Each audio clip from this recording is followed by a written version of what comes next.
வாழ்க வளமுடன். நண்பர்களே, மீண்டும் உங்கள இந்த நிகழ்ச்சியில சந்திப்பதில மகிழ்ச்சி அடைகிறேன். நாம தொடர்ந்து ஒரு விஷயத்த நினைவூட்டிக் கொண்டே இருக்கிறோம். மேபி அது உங்களுக்கு என்னடா இது திருப்பி திருப்பி சொல்றாரு அப்படின்னு தோணலாம். எத்தனை முறை சொன்னாலும்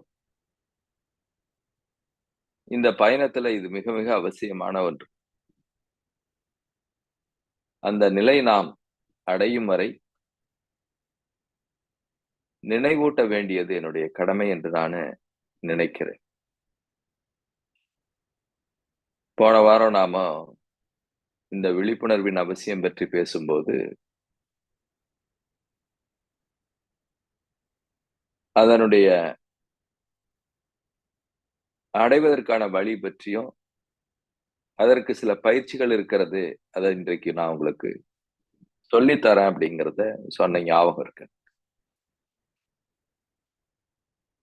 இப்போ நெறைய அன்பர்கள் உண்மையிலேயே சின்சியரா முயற்சி செய்றாங்க. ஏன்னா, அவங்க சொல்ற அந்த ஃபீட்பேக் எனக்கு கிடைக்குது. ரொம்ப சந்தோஷம். உண்மையிலேயே சின்சியரா ட்ரை பண்றாங்க. அந்த அனுபவம் அவங்களுக்கு அந்த fractions of seconds or minutes. சிலர் 10 நிமிஷம் கூட ஐயா சொல்லிட்டு இருந்தார். ராஜேந்திரன் ஐயா. நான் 10 நிமிஷம் என்னால எண்ணம் இல்லாம இருக்க முடியுதுங்க. அப்படிலாம் சொன்னார். இப்பல்லாம் மொபைல்ல அந்த வசதி இருக்குது. அந்த டைம் உங்களுக்கு கனெக்ட் பண்ணிக்கிட்டு, ஆன் பண்ணீங்கன்னா, அந்த செகண்ட்ஸ் ஓட ஆரம்பிச்சுரும். நீங்க கண்ண மூடி உட்காருங்க. எவ்வளவு நேரம் உங்கனால எண்ணமில்லாம இருக்க முடியுதுன்னு முயற்சி செய்யுங்க. அது நல்ல ஒரு விஷயம். நாம ஏதோ ரொம்ப நேரம் இந்த மாரி உங்களுக்கு ஃபீல் ஆகும். பட் ஆக்சுவலா பார்த்தீங்கன்னா, டைம் ரொம்ப குறைவா தான் இருக்கும். பொதுவா நாம அ இந்த சமுதாயம் வாழ்க்கையில சக்சஸ்ஃபுல் மேன் அப்படின்னு யார பாக்குது அப்படின்னா, பொருளாதாரத்துல உயர்ந்தவர்கள்.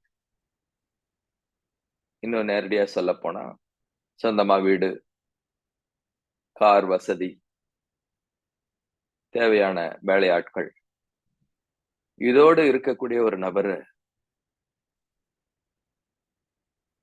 சிறந்த அறிவாளியாகவும், வாழ்க்கைய மிகச்சிறப்பாக வாழ்ந்தவராகவும் கருதப்படுகிறது.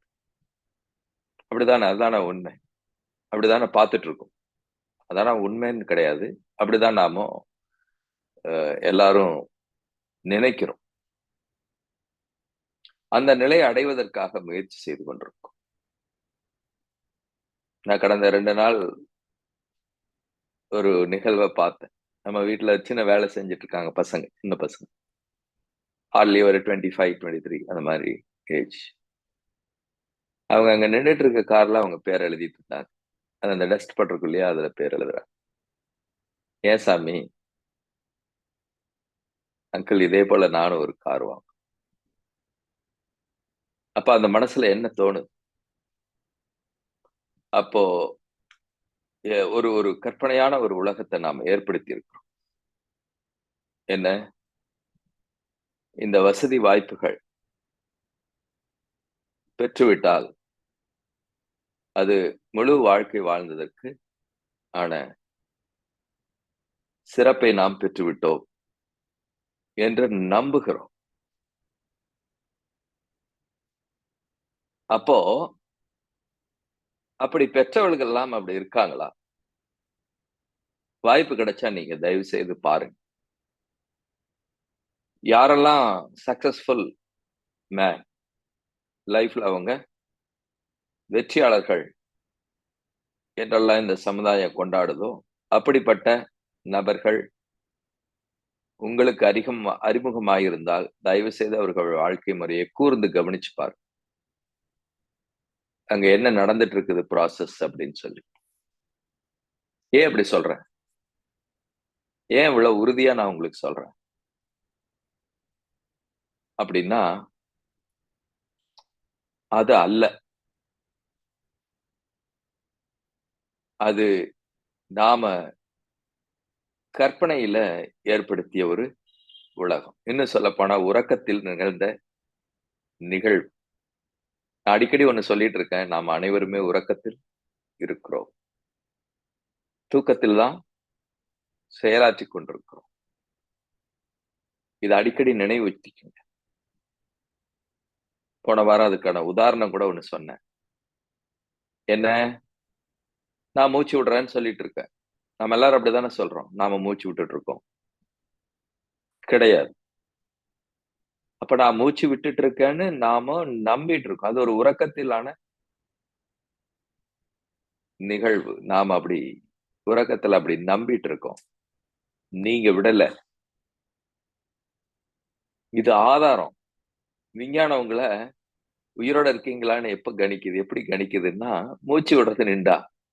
இருதய ஓட்டம் நின்றா அவன் இறந்துட்டான்னு டிக்ளேர் பண்ணுது.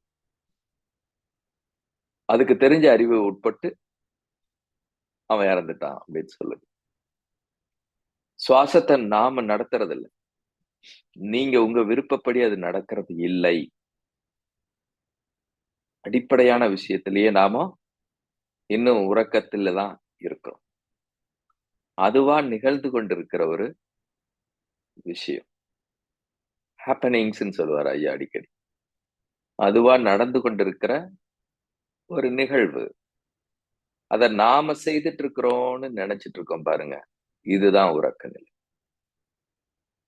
இல்ல, அதுவா நடக்குதுன்னு உங்க மனசுல ஆழமா என்னைக்கு புரியுதோ, அன்றுதான் நீங்க விழிப்படைகிறீர்கள். நான் சொல்ற வித்தியாசம் உங்களுக்கு புரியும்னு நினைக்கிறேன். இப்ப பெரும்பாலான செயல்கள் நான் ஏற்கனவே சொன்னேன். ஒருத்தர் சிறப்பா வாழ்ந்திருக்காரு அல்லது பெரிய அறிவாளி அப்படின்னா, அவர் படித்த படிப்பு, அவர் பெற்ற புகழ், பணம் இத வச்சு நாம இந்த சமுதாயம் அவர்களுக்கு அந்த அந்தஸ்து அளிக்குது. அது அல்ல அப்படின்னு நான் சொன்னேன் கொஞ்ச நேரத்துக்கு முன்னாடி.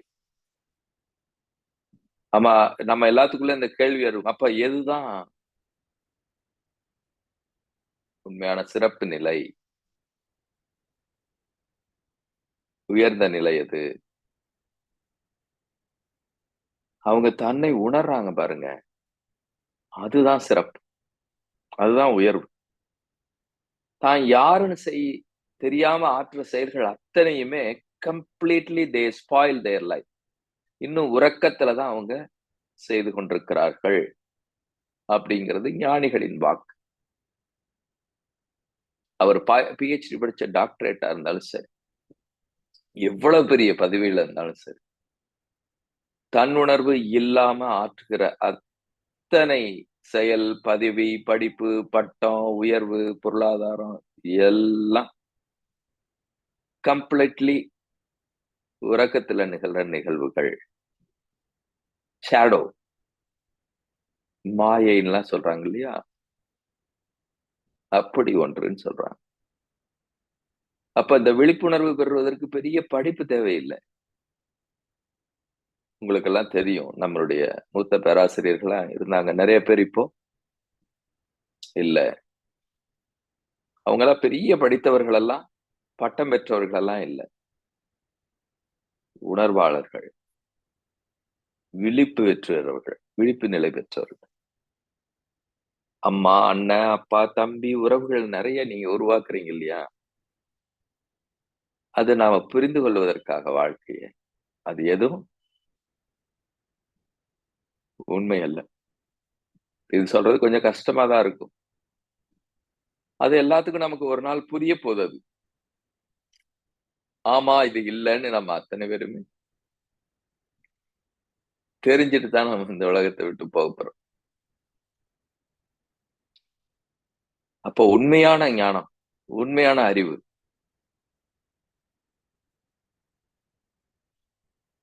அது விழிப்புணர்வு பெறும்போது தான் நிகழும். தான் யார் என்ற தெளிவு ஒருவருக்கு ஏற்படும் போதுதான் அந்த மாற்றம் நிகழும். அதற்கு படிப்பு, பற்றம், புகழ், பொருளாதாரம் ஒண்ணும் வேண்டியது. எது தேவையில்ல. அந்த நிலை அடைவதற்கு. சோ அது எல்லாராலயும் சாத்தியம். அங்க அப்ஸ் அண்ட் டவுன்ஸ் எல்லாம் கிடையாது. படித்தவர்களுக்கு தான் கிடைக்கும், படிக்காதவர்களுக்கு கிடைக்காது. அப்படியெல்லாம் கிடையாது.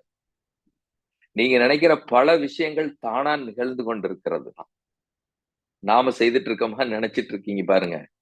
அது பல விஷயங்கள். ஏறக்குறைய 99.9% அதுவா நிகழக்கூடிய விஷயம். கோவப்படுறோம், அன்பு வசப்படுறோம், வெறுப்பு ஏற்படுத்திக்கிறோம். இதெல்லாம் இட்ஸ் அ ப்ராசஸ். அதுவா நிகழக்கூடிய விஷயம்.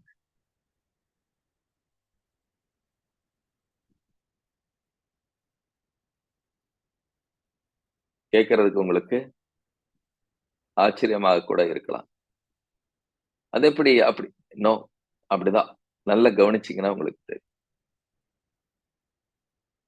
உங்க செல்ஃப்க்கு, சுயத்திற்கு எந்த தேவையும் இல்ல. ஐயா அடிக்கடி சொல்லுவாங்க. நீங்க உருவாக்கிய எந்த பொருளும் அவசியம் இல்ல. இந்த உடல் எடுத்தது பாருங்க இந்த செல்ஃப், சுயம். அதுக்கு எந்த தேவையும் இல்ல.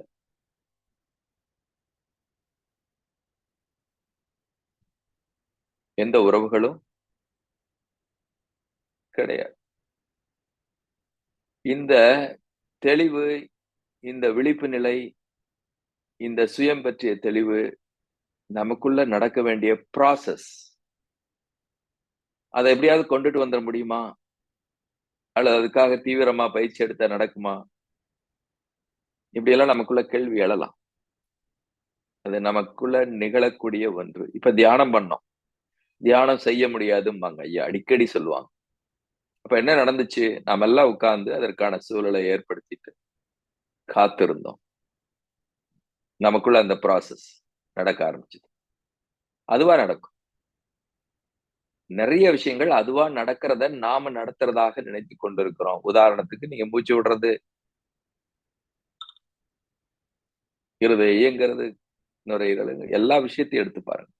எல்லா விஷயத்தையும் கூர்ந்து கவனிச்சு பாருங்க. அப்பதான் நீங்க அந்த விழிப்புணர்வை நோக்கி நகர முடியும்.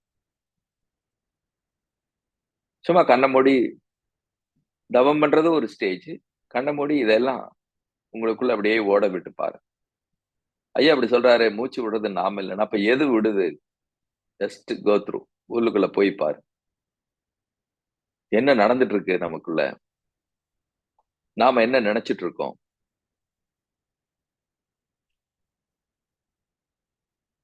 இந்த தெளிவு பெறும் பொழுதுதான் உங்க அறிவு சிறப்புறுகிறது. இன்ஸ்டிங்க்ட், இன்ட்யூஷன், நாலெட்ஜ், விஸ்டம் அப்படிங்கிற உயர்ந்த நிலை பெறுவதற்கு, சிறப்பை பெறுவதற்கு இந்த விழிப்புணர்வு மிக மிக அவசியம். அது இல்லாம நாம் அனைவருமே உறக்கத்தில் தான் நம்மளுடைய காரியங்களை ஆற்றிக் கொண்டிருக்கிறோம். எத்தனை காலம் வாழ்ந்தாலும் வாழ வந்த அந்த சுயம் உறங்கிய நிலையிலேயே தான் இருக்கிறது. இந்த பேருண்மை உங்களுக்கு அனுபவமா பெறணும். இது மத்தவங்க சொல்லி எல்லாம் வராது. நாம் அந்த சுயத்தோட நெருங்க நெருங்க உள்ளொளி அதுவாக பிரகாசிக்க ஆரம்பிக்கும். அருட்பெரும் ஜோதி அப்படின்லாம் அதைத்தான் உயர்ந்து புகழ்ந்தார்கள். அறிவாக இருக்கும் தெய்வ நிலை அப்படிங்கிறார்.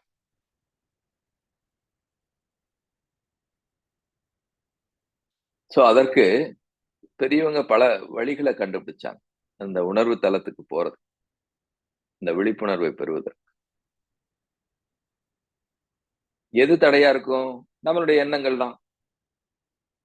அப்படித்தானே? நல்லா யோசிச்சு பாருங்க.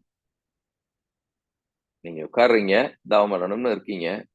டபக்குனு அத ஒட்டி ஏதோ ஒரு எண்ணம் வருது. உடனே அந்த நினைவுகள் எல்லாம் அத நோக்கி நகர ஆரம்பிச்சுரும். எண்ணம் ஓட ஆரம்பிச்சுரும். ஐயா அழகா உதாரணம் சொல்லுவாரு. ஒரு ஆத்துல தண்ணீர் ஓடுற மாரி. எண்ணங்கள் ஓட ஆரம்பிச்சுரும். எதுல? மனதுல. மனங்கிறது ஆறு. அதுக்குள்ள ஓடுற தண்ணிய போல எண்ணங்கள் என்ன ஆகும்? ஓடிக்கொண்டே இருக்கும். அதுவும் நாம செய்யறது இல்ல. நாம எண்றது இல்ல. அதுவா நிகழ்ந்து கொண்டே இருக்கும்.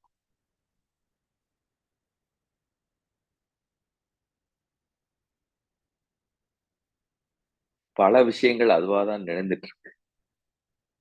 ஆமா, நாம செய்யறதாக நாம என்ன பண்ணிக்கிறோம்? உறக்கத்துல கனெக்ட் பண்ணிக்கிறோம் எல்லாத்தையும். அதுவாக நிகழ்ந்து கொண்டிருக்கிறது. இந்த உருவம் கிடைக்கணும்னு நான் என்னைக்காவது நினைச்சிருக்கோமா? உங்களை நீங்க கொஞ்சம் கவனிச்சு பாரு. ஏதாவது ஒண்ணு நீங்க அதற்கான சூழல் வரும். அப்ப நாம அத பிக் பண்ணிக்குவோம், எடுத்துக்குவோம்.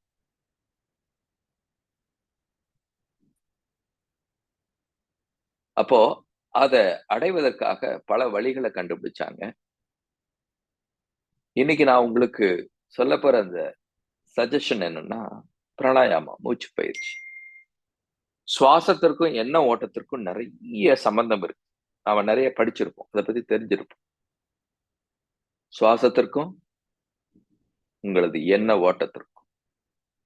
மனங்கிறது ஆறா இருந்தா, அதுக்குள்ள ஓடுற தண்ணீர் தான் எண்ண ஓட்டம். பிரிச்சு பார்க்க தெரிஞ்சிருக்கணும்.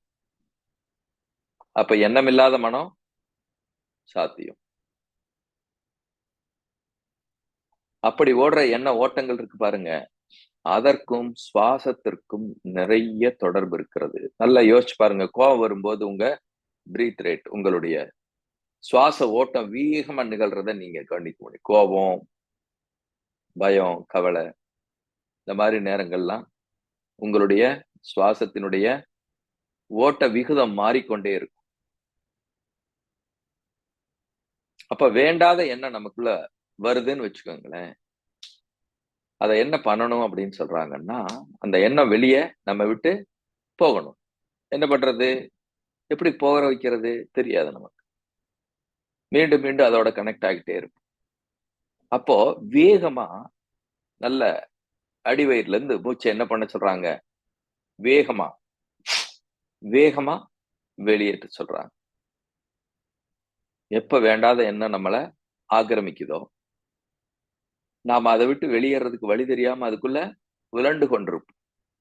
சாதாரணமா. ஏதாவது ஒரு ஈவென்ட் நடந்துரும்.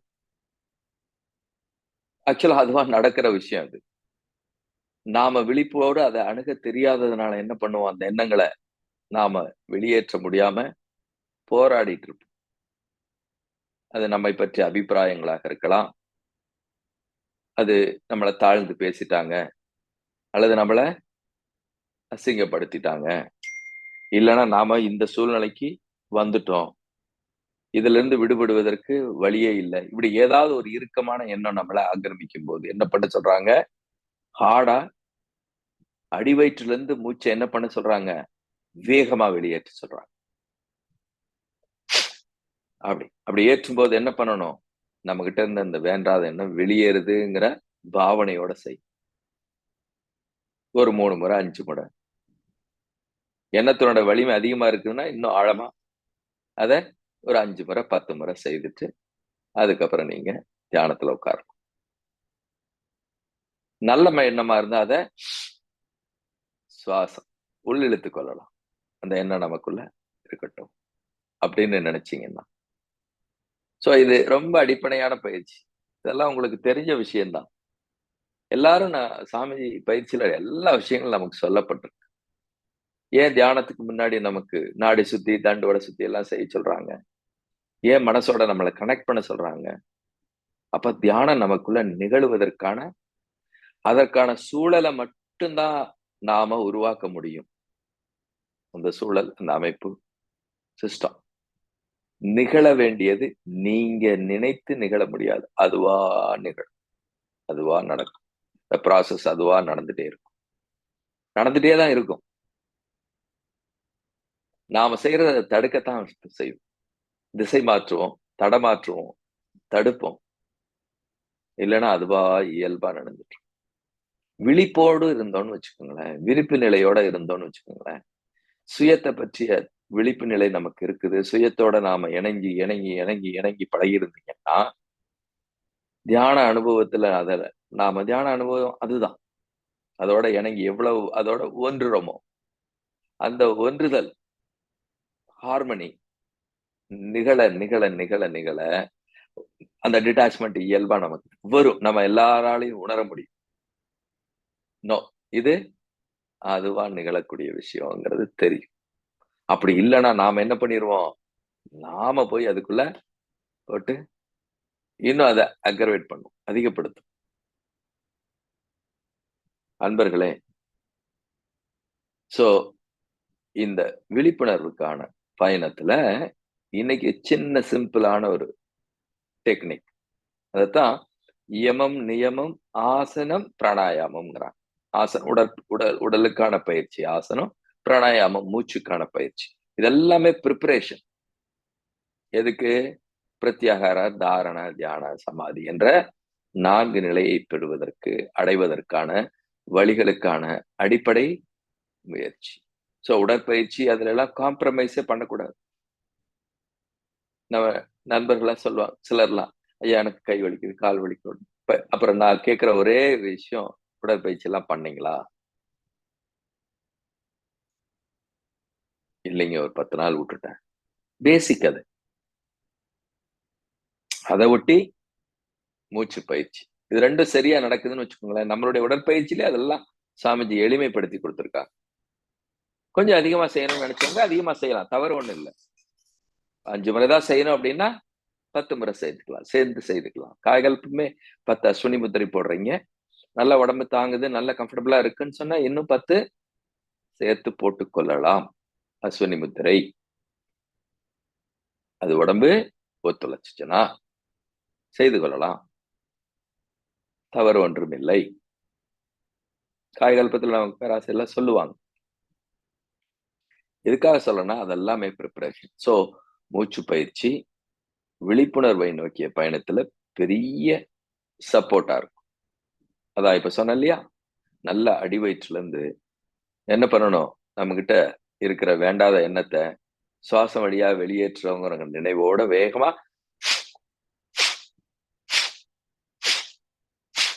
அப்படின்னு குறைஞ்சது ஒரு 5 முறை. முடிஞ்சதுன்னா 10 டைம்ஸ் கூட செய்யலாம். செய்துட்டு அதுக்கப்புறம் நீங்க எப்பெல்லாம் நீங்க ஸ்ட்ரக் ஆகுறீங்களோ, வேண்டாத எண்ணத்தால ஆக்கிரமிக்கப்படுறீங்களோ, அது செல்லெல்லாம் அரிக்க ஆரம்பிச்சிடும். குறு குறு குறு குறு குறு குறுன்னு அவசியமற்ற எண்ணங்கள். காரணம் நாம உறக்கத்துல அதை கையாண்டு கொண்டிருப்போம். விழிப்புணர்வோடு கையாள ஆரம்பிச்சீங்கன்னா உங்க மரணம் கூட ரொம்ப இனியதா நடக்கும். ரொம்ப அற்புதமா ஆன நிகழ்வுங்கிறத நீங்க புரிஞ்சுக்குவீங்க. அந்த அளவுக்கு பக்குவம் அடையலைன்னா கூட இப்ப நடக்கிற சின்ன சின்ன நிகழ்வுகள் இருக்கு பாருங்க. குடும்பத்துல முரண்பாடு, சண்டை, சங்கடம், வருத்தம். நாம சொன்னதை கேட்க மாட்டேங்கிறாங்க.